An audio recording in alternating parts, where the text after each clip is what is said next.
Right now at 5, we're taking you behind an extreme ice survey done by some Colorado filmmakers. They set out for some of the most remote Arctic locations, trying to find the answer to the question, is climate change really happening?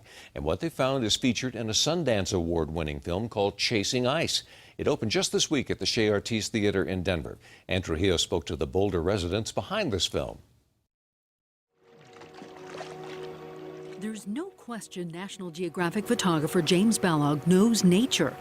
Although until a few years ago, there was one thing this Boulder man wasn't so sure of. I was somewhat skeptical about the climate change story 20 years ago. I thought maybe it was another activist cause and it was maybe being overblown. So he set out to find out for himself, calling it the Extreme Ice Survey. Under the harshest of conditions, he and his team set up cameras in some of the most remote locations of the Arctic. His time-lapse pictures, over time, proof enough for Balog. That vertical change is the height of the Empire State Building.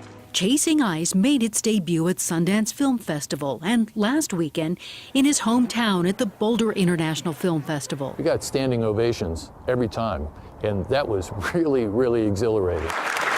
Balog and his team know the topic of global warming is controversial, so they're taking their message and their film to audiences. Part of his team, another Boulderite, producer Paula Dupree-Pesman. Everybody keeps telling me I did it backwards, that I was supposed to start in docs and then go to features. A Hollywood producer with a long list of credits, even an Oscar, Paula's worked with Robin Williams, that's her on Mrs. Doubtfire's lap, actors Pierce Brosnan and Hugh Grant, and worked as a producer on 3 Harry Potter movies. Now her projects and passions have changed. Now I feel like I can really get behind things as a mother, things that are really important to me, that are going on in the world, and it's just the right time to be doing documentaries for me. Paula, James, and the rest of the team dedicated Chasing Ice to their children and their grandchildren. There is no consensus. This is a myth. Balog knows there are critics and skeptics, so it comes as no surprise.